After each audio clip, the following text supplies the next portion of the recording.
What's going on, y'all? Eric Muldrow here with episode 2 of the Code Red Conversations show, podcast, broadcast, however you want to term it. This is number 2.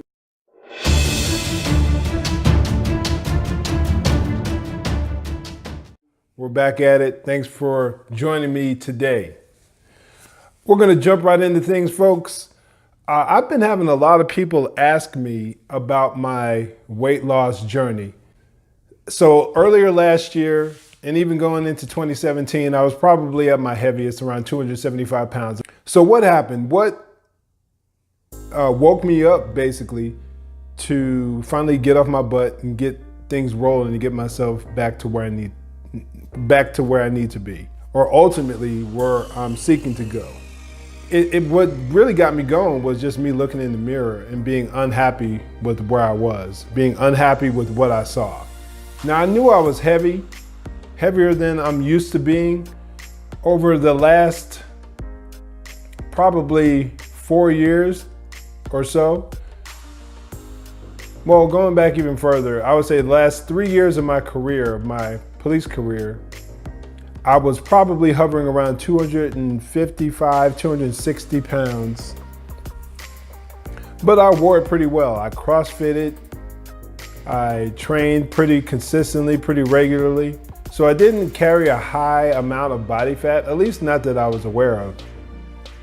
And I tried to eat pretty healthy, but I wasn't on any type of system to where I truly monitored what I ate.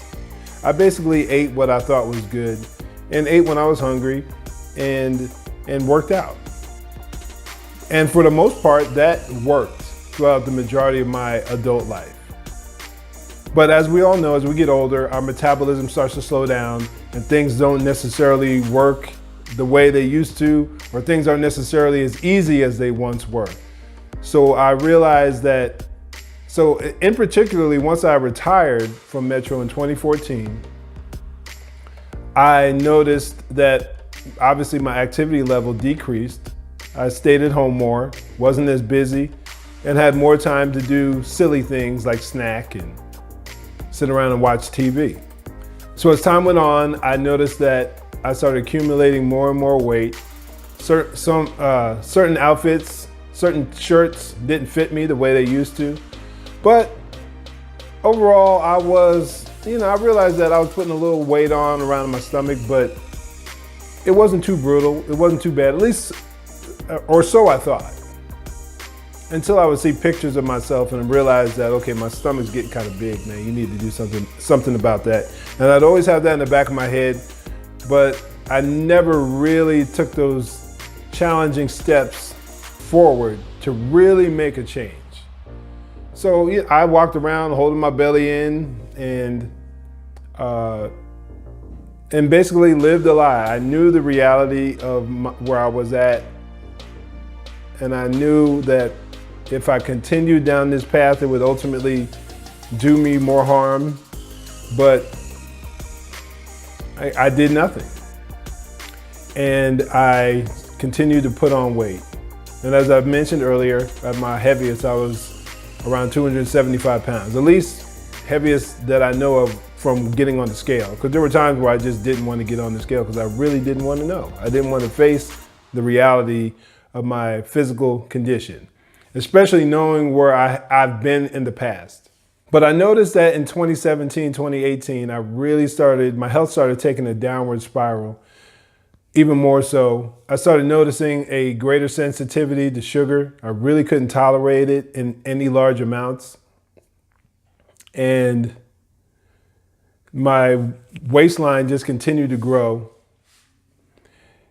And I finally just really got fed up September of last year. I was just completely fed up. Now, I was training pretty consistently in the gym. When my boys came out for the summer, we were in the gym almost every day while they were here. Now, there were some days where we just chilled out and we didn't do anything, but we were pretty consistent with it. And,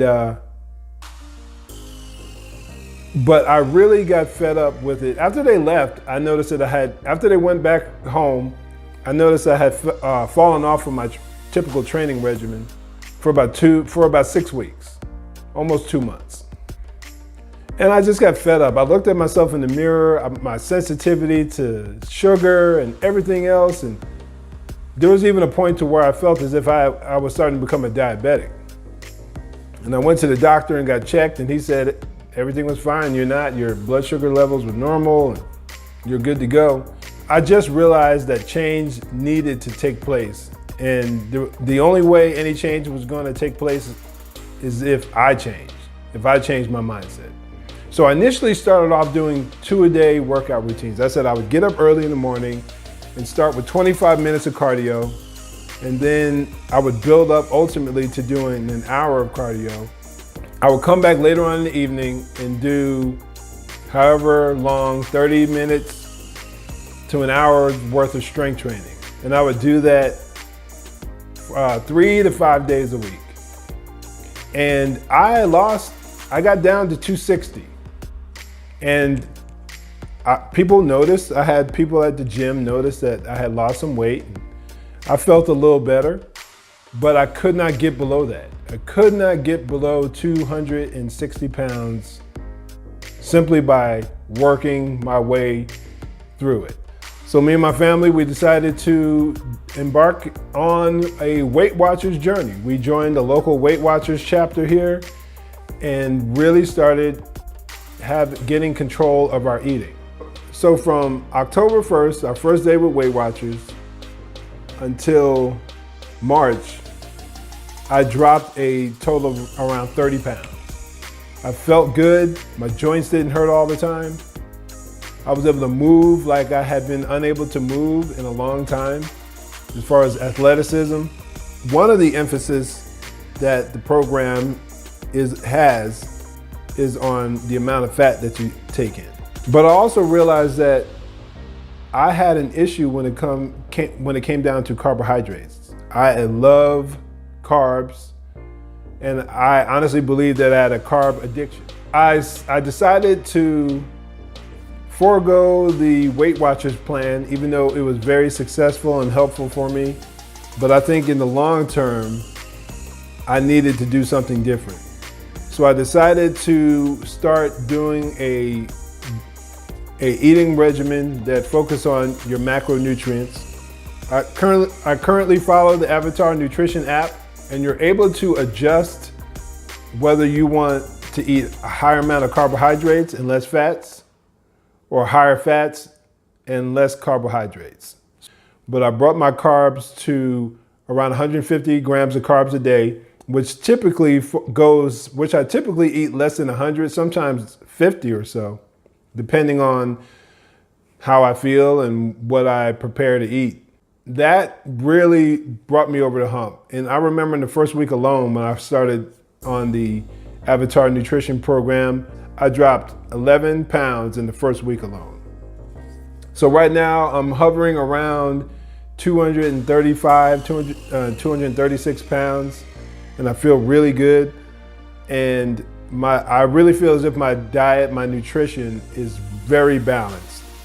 And I'm in the gym regularly, and I feel as if I'm heading down a path to be more consistent with my eating. And it only costs me, I think it costs like $20 a month, if I'm not mistaken. So if you're curious about the program, Avatar Nutrition Program, check it out. I believe they have, I know that for a fact that they're on Android. I'm not too sure whether they're available on Apple, but you guys can check it out. That has been my journey, and I feel great. Having dropped 40 pounds, and most of it around the middle, around the gut, I feel it's been a godsend. It's been a blessing. It's been a true godsend, and anybody can do it. Now, when your friends, people that have known you most of your life, or a good portion of your life, start to point out the fact that, like, man, what's going on? That should be a wake-up call. And as we get older, a lot of us use the excuse, oh, I'm just getting older, our metabolism slows down. Yeah, it does. It does all that. But there are ways to fight that, and combat that, and ways to beat it. And your diet is absolutely vital. You can work your butt off in the gym and never get to the point to where you need to be, where you're truly fit, truly healthy. And that's my ultimate goal. Yeah, I want to look good, of course. We all want to look nice. But I don't want to be old. I don't want to be old and broken down, if I can help it. If there's anything I can do to honor the body that God has given me, other than living an obedient life to Him, I want to make sure that I'm taking care of my health and I'm taking care of my fitness, because I want to be there in the long term when my kids have kids. I want to be able to be an active role in their lives. I want to be around as long as possible and not just barely making it. So if you guys have any questions or comments or anything else, anything like that, make sure you put them in the comments below. Send me a message and I'll get back to you guys and I'll keep you guys updated. I post workouts. For those of you that follow me on Facebook, you know that.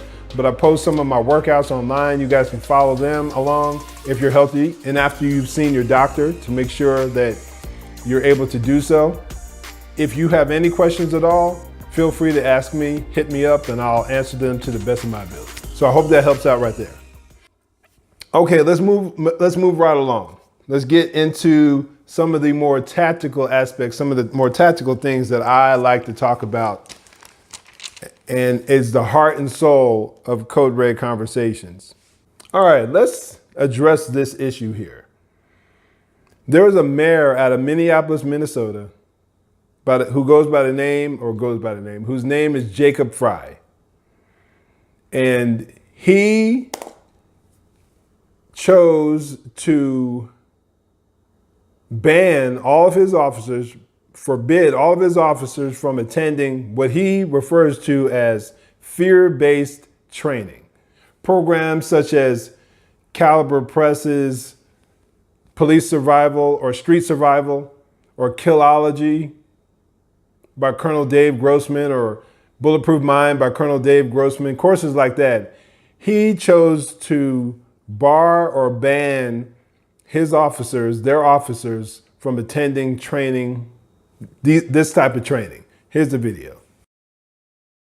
Warrior is one who is intensely invested. Thousands of officers across the country have received the training you're seeing in this video. We got to survive 24/7. It's run by groups called Caliber Press and Killology, who say they help officers identify threats and balance their use of force. People are bulletproof. They're bulletproof. But the mayor of Minneapolis has a different take. Fear-based, warrior-style trainings like Killology are in direct conflict with everything that our chief and I stand for in our police department. MPD pulled staff from the training last year.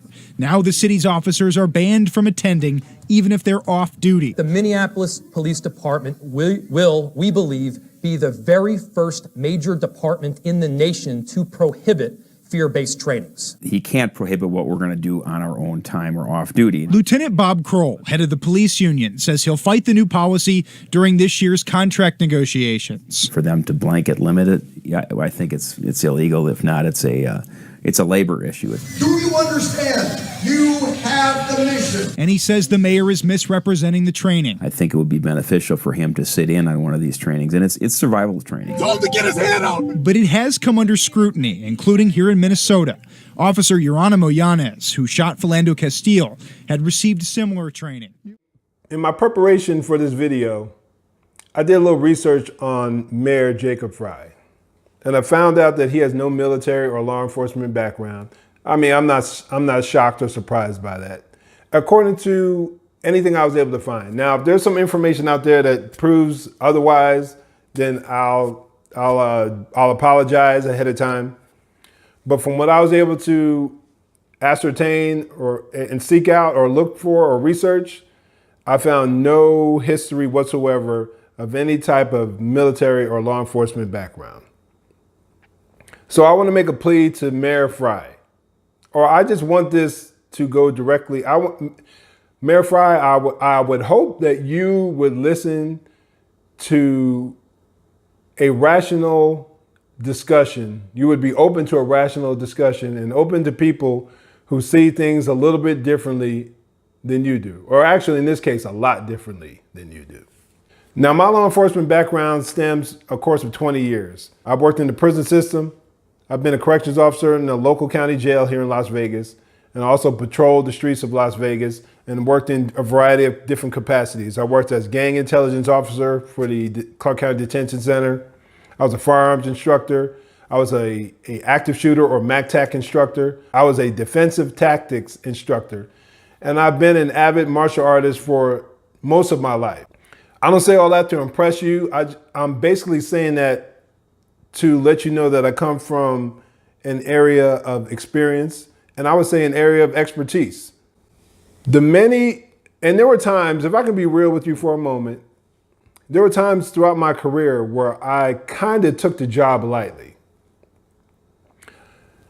I guess I was blessed over the course of a lot of my career where any physical confrontation that I had, I was able to handle them pretty well. And I would say that's primarily because of the fact that I always took my martial arts training and my physical fitness training very seriously. But it wasn't until I went to street survival training through Caliber Press where my eyes were truly opened to the dangers that lie in almost every situation in law enforcement. As my career moved on, I came across some horrendous challenges. Suicidal people that were mentally ill, wanting to harm others. And I would much rather gain someone's compliance through conversation than having to do so by having to use force.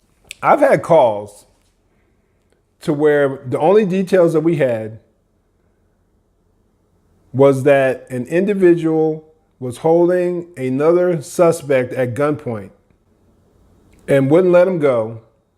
The SWAT team was notified and they weren't coming out. And the only things preventing this situation from escalating, becoming worse, was my team. And all we had was a ballistic shield and our weapons. And we had to make entry into a structure and deal with it. I've been on calls to where I had to make entry, where we had to go door to door through an apartment complex looking for an attempted homicide suspect, a man who shot another man in the stomach with a shotgun. And we had good intelligence, good information to say that he was in the area, and me and two other officers were the ones who had to go find the guy. I've been attacked by a person who is mentally unstable and violent. I've had to enter cells where there have been individuals who were ripping and tearing at their own wrist, with biting their own wrist and attempting to kill themselves because they believed that we are going to kill them, because they were so high on methamphetamines that they thought that they were hallucinating and believed that we were trying to kill them. The skills that I learned throughout my career and in those classes, the mindset that they point you to, which have helped officers survive in deadly force and high-risk encounters, were able to help me and my partners make it out of these situations in one piece. And they've helped countless officers over the years save lives and save their own lives and be able to go home in one piece, go home to their families, to their loved ones. Now, Mayor Fry, I understand that the Philando Castile shooting was a tragic situation, but to use one incident and basically punish your whole force and rob them of the tools and skills needed in order for them to facilitate their job as effectively as possible is foolish and careless, with all due respect. Foolish and careless. Because if something happens to those officers, are you going to be there and are you willing to look their families in the eye? Are you willing to look them in the eye and say to them that you apologize and acknowledge you're wrong by taking those tools away from them? Are you willing to do so? Because in the civilian world, when we understand that 48 civilians, like over recent years, there have been some years where 48 unarmed civilians have been shot and killed by the police. Now, I want to also, as an aside or a caveat to that, I want to reference that just being unarmed doesn't necessarily mean that you're no longer dangerous. But just go along with me just for a moment, just to hear my argument. So we would say that any innocent life that's taken is too many, even if it's just one. Allow me to share with you some statistics, recent statistics. In 2017, 46 officers were feloniously murdered while on duty, meaning someone intentionally killed them with malice. In 2016, 66 officers were feloniously murdered while on duty, which was an increase of 60% from the previous years. Going back to what I said just a few moments ago, any death of any innocent human being we would consider to be too much. Now, granted, every call, the vast majority of calls that officers go on will not require them to use any force whatsoever. Maybe a citation, write a few tickets, something along those lines, if at all, a warning, maybe some documentation, a police report, maybe nothing at all. So, of course, we don't want cops running around thinking they have to snatch everybody up and that there's a enemy lying at the corner of every call. We don't want officers believing that. And if you really went to the training, you would see that that's not what they're preaching. That's not what they're teaching. You would understand that they remind officers to be vigilant, which is necessary.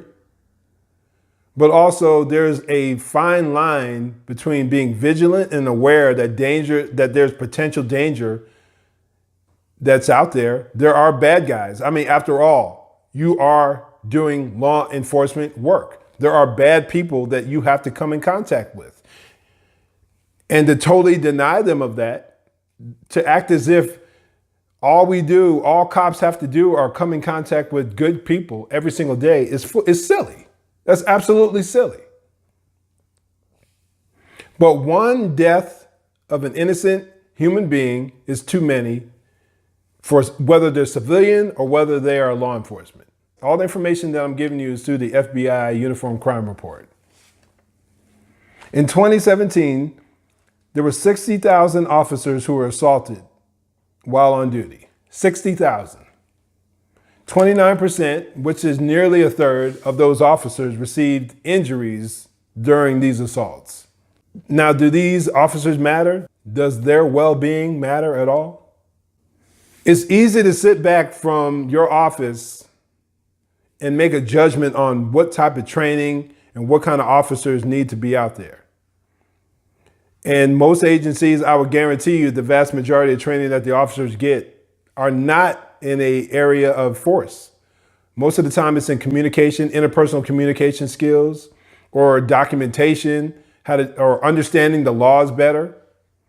Most agencies, I would dare to argue, that's the majority of the training that they receive. And a very small portion, probably too little of a portion of their training, is dedicated to the area of force, firearms, things like that.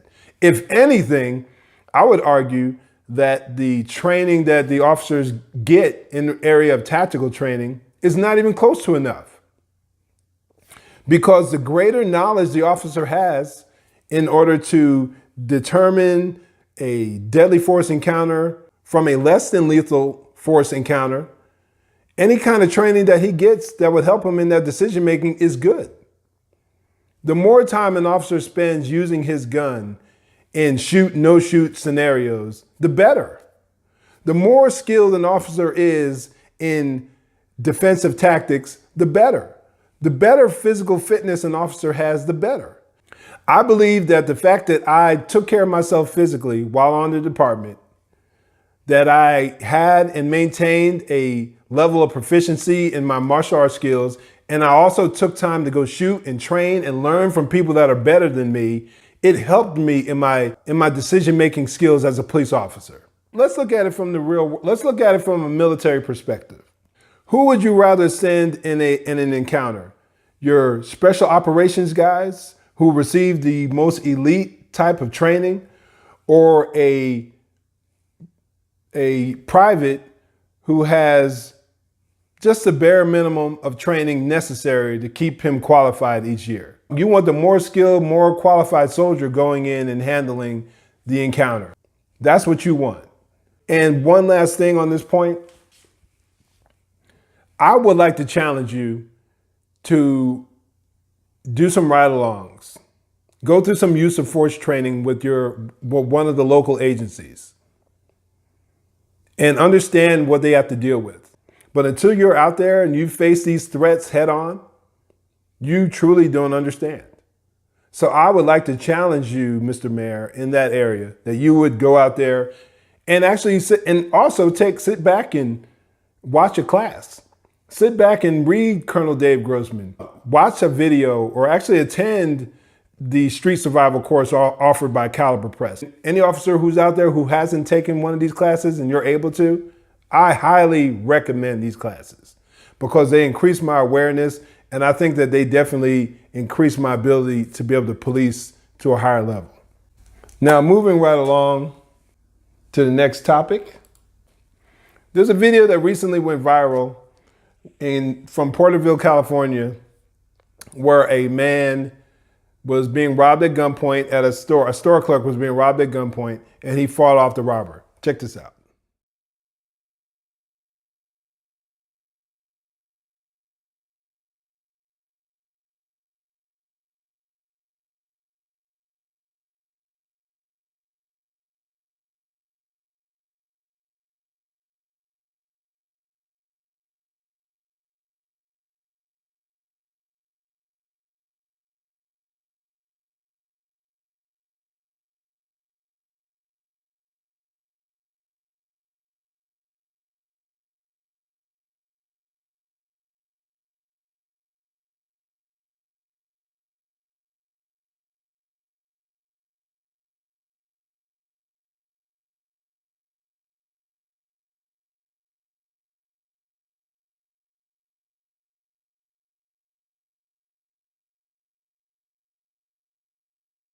So the best suggestion, the best advice I can give you is to tell you to comply in the majority of these encounters.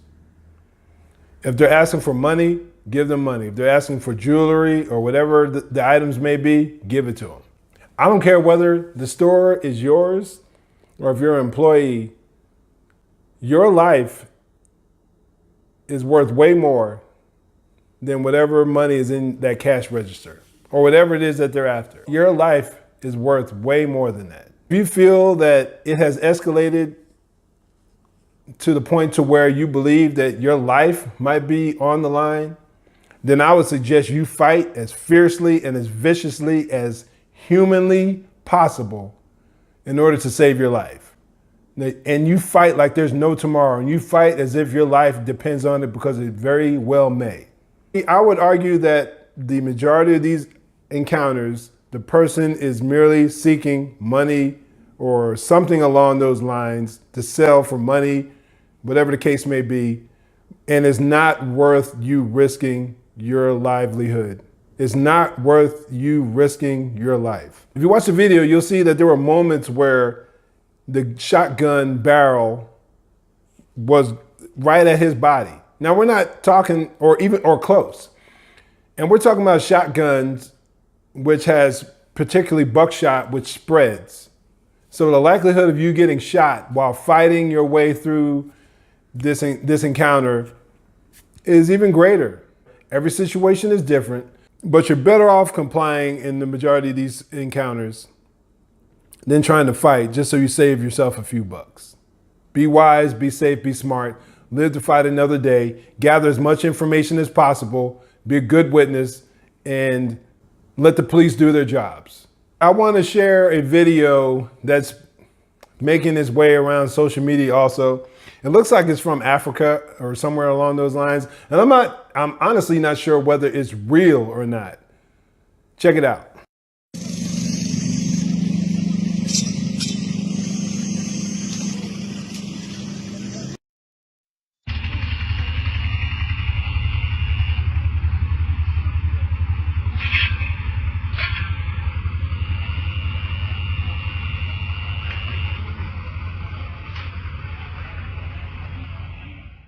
Okay, like I said, I'm not sure if that's real or not. The officer was able to take the man down who had a machete with no weapons. He didn't have to fire or shoot. And what I saw, check out this little video clip, right? Check out this headline right here from the Atlanta Black Star. It says, how a police officer takes down machete-wielding man without killing him. Hashtag takedown, hashtag machete, hashtag police brutality, hashtag martial arts. Now, once again, we don't even know if this is real or not, but I guarantee you there are people out there saying, oh yeah, that's what officers need to learn so that they don't have to kill everybody that they encounter.